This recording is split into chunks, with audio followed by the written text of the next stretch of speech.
salam Nusantara dari Sabang sampai Merauke, dari sampai Pulau Rote. Mantaplah iman kita, mantaplah kasih kita, mantaplah pengharapan kita tentunya dalam Yesus Kristus yang menjadi Tuhan dan Juru Selamat kita. Jangan katakan bahwa Yesus bukan Tuhan, jangan katakan pula bahwa Yesus bukan Juru Selamat. Dia adalah Tuhan, dia adalah Juru Selamat. Kalau engkau percaya engkau akan diselamat, kalau tidak percaya engkau dihukum. Yohanes 3 ayat 36. Yohanes 14 ayat yang ke-6, Yesus berkata, akulah jalan dan kebenaran dan hidup, tiada seorang sampai kepada Allah kalau tidak melalui aku. Dan Petrus melalui Kisah Rasul 4 ayat 12, dan keselamatan tidak dalam siapapun juga selain dalam Dia, Yesus Kristus. Karena di bawah kolong langit tidak ada nama lain yang diberikan kepada manusia yang olehnya kita diselamatkan. Yohanes 3 ayat 16. Karena begitu besar kasih Allah akan dunia ini, sehingga Ia mengaruniakan anaknya yang tunggal, supaya setiap orang yang percaya kepada yang tidak binasa, melainkan beroleh hidup yang kekal. Mantap. Roma 10 ayat 9-10. Dengan hati percaya engkau dibenarkan, dengan mulut mengaku engkau diselamatkan. Dan kiranya Tuhan Yesus menolong kita untuk terus memberi yang terbaik. Di malam hari ini saya mengucapkan selamat malam bagi kita semuanya. Kiranya kita rilekskan hati kita untuk mendengarkan firman Allah, dan kiranya Allah memberkati kita semuanya. Dan doa dan harapan saya, kekuatan Tuhan, kekuatan firman, kekuatan Roh Kudus, kekuatan iman, kekuatan doa menyertai kita. Sekarang kita berdoa. Terima kasih Bapa di surga, kiranya Tuhan menolong kami untuk tetap percaya bahwa Engkau memberikan yang terbaik kepada kami. Haleluya. Dalam nama Yesus, haleluya. Amin. Saya akan membacakan satu ayat dalam Kolose 4 ayat kedua. Bertekunlah dalam doa, dan dalam pada itu berjaga-jagalah sambil mengucap syukur. Haleluya. Jadi saya memberi judul He Knows the Best. Dia tahu yang terbaik. Jadi kalau Dia tahu yang terbaik yang akan diberikan kepadamu, mari kita belajar sesuai dengan firman Allah ini. Tentu kita pernah merasa jenuh dalam berdoa. Kita sudah menangis, sudah mencucurkan air mata, sudah mengoyak hati kita di hadapan Tuhan, nangis terseduh-seduh di hadapan Allah, dan air mata kita tumpah. Dan kita tahu bahwa air mata kita ditaruh dalam kirbatnya. Kita tahu bahwa ketika kita menabur dengan mencucurkan air mata, akan menuai dengan sorak-sorai. Ketika kita menabur dengan mencucurkan air mata sambil menabur, pasti pulang dengan sorak-sorai sambil membawa berkas-berkas kita. Dan saya mau katakan kepada kita, pasti kita pernah mengalami kejenuhan, keletihan waktu berdoa. Itu sebabnya yang pertama saya katakan, bertekunlah dalam doa. Kalau kita bertekun dalam doa, memang ada masa-masa sulit. Tapi saya mau katakan, kalau pada masa-masa sulitmu itu, engkau sedang merasa tertekan, sedang mengalami frustrasi, sedang mengalami depresi, tekanan yang begitu luar biasa, justru saya katakan, tetaplah berdoa. Itulah cara mendemonstrasikan iman dan mengalahkan setiap kebosanan dan kejenuhan. Kalau Anda baca dalam Lukas 18 ayat 1 sampai dengan 8, bagaimana perumpamaan tentang hakim yang lalim. Kita tahu bahwa hakim yang lalim ini tidak takut Tuhan, tidak takut manusia, tidak ada yang satupun yang ditakuti. Dan ada juga seorang wanita janda yang sedang minta pertolongan untuk perkaranya dibela. Dan dia datang bertalu-talu. Saya sering katakan, dia ketika di kolam renang dia ada di situ. Ketika dia mengantar istrinya ke pasar, dia ada di pasar sudah. Ketika dia bermain golf dengan teman-teman, dia ada di situ. Ketika dia bersidang, dia ada di situ. Dan ketika ada kesempatan, dia minta pertolongan. Dia katakan, dia desak supaya hakim ini, walaupun pada mulanya hakim itu tidak mau menjawab. Memangnya gue pikirin berani piro. Itu seperti itu hakim ya. Aduh, saya bilang sangat sedih. Ada orang-orang yang harusnya menjadi hakim, yang membawa kebenaran itu kan dia membawa suara Tuhan. Keputusan-keputusan yang diambil oleh seorang hakim. Wah, itu sangat berarti bagi seorang pengambil peminta keadilan. Tapi justru dia melakukan, itu uangnya yang tampak itu, emasnya yang 50 kilogram itu, lalu uangnya hampir 1 triliun itu.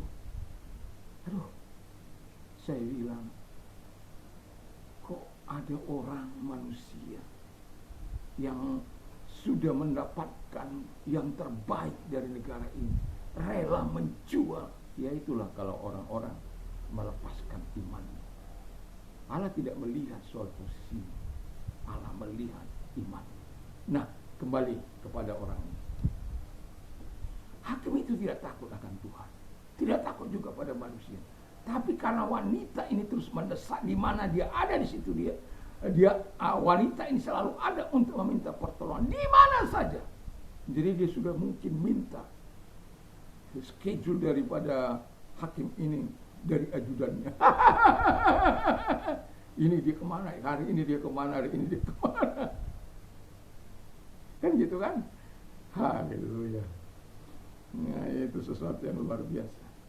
Dan pada akhirnya wanita ini mendapat jawaban, pertolongan dari hakim ini. Karena dia tidak punya sen untuk membayar hakim, membayar pengacara, dia nggak punya.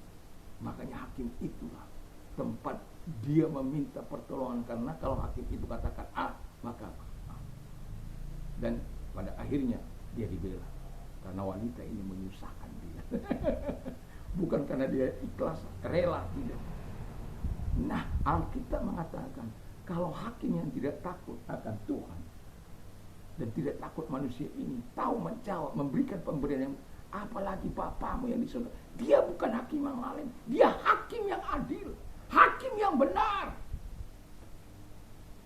Tetapi kalau dia temukan, dia datang kali yang kedua, adakah iman di bumi ini? Buktinya ada banyak itu orang-orang percaya menjual iman hanya karena uang, karena jabatan, karena status, karena harta, dan lain sebagainya. Kesedihan memang, pedih memang. Tapi kita sebagai orang percaya, kita akan terus berdoa kepada orang-orang yang mengambil posisi di tempat-tempat strategis. Kita doakan supaya dia kuat imannya, kuat untuk menjalankan amanah undang-undang. Kiranya Tuhan Yesus memberkati kita.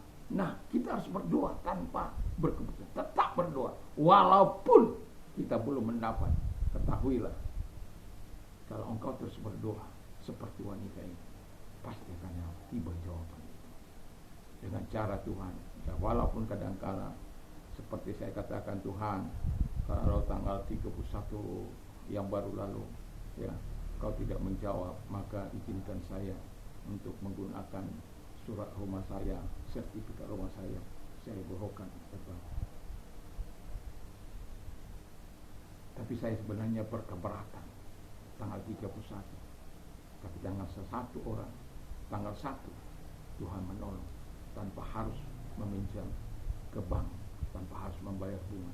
Ada orang yang uangnya lagi nganggur dan sampai bulan 3 dia relakan untuk kita pakai. Wah, luar biasa. Tapi saya mau katakan kepada kita, jadi tidak perlu, walaupun kita berikan batasan kepada Tuhan, supaya dia bilang, Simon, bukan kau ngatur aku yang ngatur. Makanya dia nggak jawab tanggal 31 sampai tanggal 31 itu. Kan saya bilang sama istri saya, kalau sampai tanggal 31 kamu boleh pakai itu. Tapi kalau belum lewat tanggal 31, jangan coba-coba, saya bilang. Jangan coba-coba menghubungi. Karena kalau saya ke bank itu enggak tidak akan pernah ditolak. Jadi jangan. Belajar hidup dengan apa yang ada. Tapi memang ada kesulitan yang harus tidak bisa tidak. Dan itu sebab saya katakan, karena pada tanggal 11 yang akan datang, karena urusan bank itu biasanya 1 sampai 2 minggu baru selesai. Belum ini, belum itu, belum harus ini dan lain sebagainya. Dan itu saya tidak ingin mempermalukan diri saya dan juga tidak ingin mempermalukan orang lain. Dia sudah menolong saya begitu rupa, masa permalukan.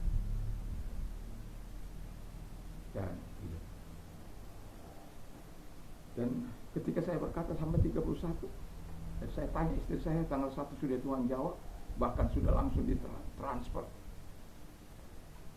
Orang kamu hubungi bank? Enggak.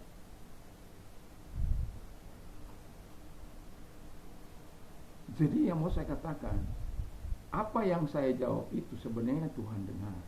Apa yang saya doakan Tuhan dengar. Saya tidak ingin itu bermain di bank. Tapi saya ada butuh bantuan. Makanya saya bilang, ya dalam doa saya bilang sama Tuhan, saya keberatan Tuhan sebenarnya. Kalau sampai 31 Tuhan nggak jawab, dan saya harus mengurusnya ke bank, itu sebenarnya hati saya berat, saya bilang. Dan Tuhan izinkan ada orang yang berkemurahan untuk memakaikan uangnya bagi saya. Ya. Di saat sulit seperti ini, ya. Itu sebabnya saya katakan kita perlu terus berdoa, kita terus perlu menyerahkan diri kepada Allah dalam hidup. Yang kedua, berjaga-jaga, kata firman Allah. Kalau kita baca pasal 26 ayat 41, berjaga-jaga dan berdoalah supaya kamu jangan jatuh pada pencobaan. Roh memang penuh, tapi daging itu lemah. Itu sebabnya kita berjaga-jaga dan berdoa. Supaya apa? Jangan jatuh dalam pencobaan. Pencobaan kan hanya menghancurkan, berupaya menghancurkan hidup kita. Lain kalau ujian, kita naik kelas. Kalau pencobaan, kita gagal, hancur.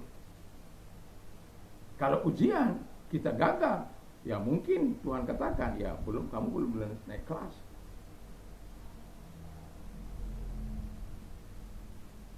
Tapi kalau pencobaan itu kan untuk menghancurkan hidup kita.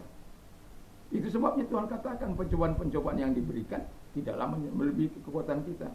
Dan dia akan datang pada waktunya untuk memberikan solusi bagi kita. Itu sebabnya kita harus berjaga-jaga. Roh itu memang penuh, tapi daging ini loh, daging ini. Wah. Daging ini membawa kita kepada kehancuran. Kalau kita tidak milit, untungnya kita punya Roh Kudus, punya kuasa, punya kekuatan Tuhan dalam hidup kita. Kalau tidak, hancur. Lihat aja itu orang-orang caci maki. Lihat aja hidup dalam, ada orang merasa bangga hidup dalam perzinahan, hidup melakukan pemberontakan, merasa bangga dia. Tapi kalau orang-orang yang takut akan Tuhan, aduh, hanya tangisan yang kita bisa lakukan buat mereka-mereka yang begitu bangga dengan dosa-dosa mereka. Tapi kita harus tahu bahwa itu memang dunia itu seperti itu, dosa itu seperti itu, setan itu seperti itu. Makanya Tuhan katakan, roh memang penurut, tapi daging itu lemah. Itu sebabnya kita harus berdoa dan berjaga-jaga. Supaya apa? Kita jangan jatuh dalam pencobaan dan kita selamat, gitu loh. Yang terakhir dikatakan, bersyukurlah. Ya, mengucap syukurlah, itu maksudnya, bersyukurlah. Dan 1 Tesalonika 5 ayat 18, mengucap syukurlah dalam segala hal, karena itulah yang dikehendaki Allah dalam Kristus Yesus bagi kamu. Jadi mengucap syukur itu dikehendaki Allah. Ya. Dan saya tahan 10 pujian nasar saya ini kepada Tuhan. Dan saya juga berkata, kalau saya gagal, Tuhan menggenapi nasar saya. Karena nasar ini bukan nasar 1 hari 2 hari, nasar sepanjang umur hidup. Ya, memuji Tuhan, mengucapkan syukur terima kasih 1000 kali kepada Tuhan. Ya, memangnya gampang? Enggak juga, tapi saya melihat bahwa ketika kita melakukan itu selalu ada koneksi kita kepada Tuhan. Dan pernah gagal, ya tentulah. Makanya saya bilang, kalau saya gagal, Tuhan kan Alkitab katakan kalau kita gagal, kita bernasar pada Tuhan, kita tidak tepatin, Tuhan bisa merusak pekerjaan tangan kita. Dan saya tidak mau. Dan saya bilang, Tuhan kalau saya gagal, jangan dong Tuhan marah ya. Ya seperti anak-anak itu loh. Loh ya sungguh. Jadi jangan marah Tuhan. Pasti saya akan lakukan. Jadi kan ada kesibukan kita, sudah jam 12 belum bisa. Padahal kita sudah ngantuk. Ya, kalau yang dulu saya bikin begini, saya ada deposit. Tapi kalau saya sekarang mau berapa kali pun mengucap syukur, lebih dari 1000 kali, 2000, 3000 kali lebih, nggak pernah lagi saya deposit itu. Saya anggap saja itu sesuatu yang biasa lah gitu. Tetapi kalau sudah saya gagal, ya itu menjadi satu hitungan bagi saya. Misalnya tadi hari ini saya tidak memberi, besok itu semakin banyak ucapan terima kasih saya yang harus saya beri, setidak-tidaknya di atas 2000. Apakah mudah? Tidak. Tapi saya mau katakan, itu dalam hal kita semakin bisa memberikan. Kadang-kala kita bisa nangis di hadapan Tuhan, walau kita sedang berjalan atau sedang duduk menyendiri, air mata ini tiba-tiba jatuh melihat orang-orang yang sedang menuju kepada kematian. Kematian kekal itu di luar Tuhan, kematian kekal. Tapi apa daya kita, selain kita menyampaikan keluhan kita, tangisan kita, maka sering saya katakan, kurobe, supaya engkau memberkati, supaya engkau menolong, supaya engkau menyatakan segala kebaikan. Supaya apa? Aku mendapatkan rahmat, belas kasihan, bisa mendemonstrasikan kuasamu dengan tanda-tanda yang heran dan ajaib dari Tuhan. Dan percayalah, Tuhan tidak abad. Saya seperti saya katakan, ada ini visi untuk keluarga, sebagai seorang gembala, sebagai seorang pendoa bagi kota, ada semua. Yang perlu kita terus menata supaya kita tetap bergerak di dalam visi itu. Mudah, ya. Udah dijawab untuk kota tuh 2034 itu sudah 20 tahun. Orang tahu apa yang saya lakukan. Ampunan bagi Kristus. Karena memang itu ampunan bagi Kristus.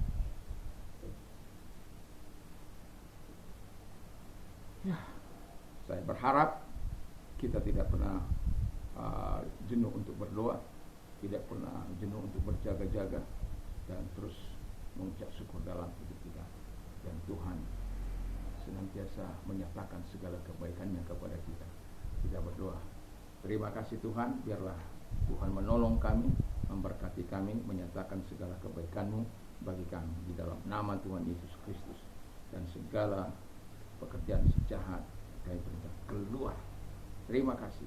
Dan kalau engkau sedang sakit, apapun sakit penyakitmu, arahkan tanganmu kalau engkau mau didoakan. Ingat, Tuhan tidak pernah mengenal jarak, ruang maupun waktu. Dia mampu menjamah engkau, menyembuhkan engkau. Mari kita berdoa. Bapa di surga, di dalam nama Tuhan Yesus, segala sakit penyakit yang mereka derita, aku perintahkan keluar dari hidup mereka. Dan oleh bilu-bilu-Mu mereka sembuh, oleh kuasa-Mu, oleh firman-Mu mereka sembuh. Terima kasih Tuhan. Dan bagi engkau yang sedang mengalami masa-masa pelik, datang kepada Tuhan. Selalu ada jalan yang akan Tuhan berikan. Pertanyaan saya adalah, adakah ketaatan kita kepada Tuhan? Adakah kita melakukan perintah Tuhan dan berkenan di hadapan Tuhan? Kalau itu kita lakukan seperti Yohanes 3 ayat 24, saya yakin dan percaya Tuhan akan melakukan apa yang kita doakan. Dan mari kita berdoa. Tuhan, mereka-mereka yang angkat kedua belah tangan, lihatlah tangan-tangan yang diangkat kepadamu di dalam nama Yesus Kristus. Segala kepelikan, kesulitan yang mereka alami dalam nama Yesus, Tuhan tolong mereka sehingga mereka mendapatkan pertolongan, kebaikan Tuhan, kemurahan Tuhan, kasih sayang Tuhan, sehingga hati mereka lega oleh karena Engkau yang menolong mereka. Terima kasih Tuhan, seperti Engkau menolong kami, ada kelegahan, ada pengharapan, ada ketenangan, ada banyak hal ucapan syukur kepadamu Tuhan buat segala apa yang Kau lakukan. Terima kasih pertolongan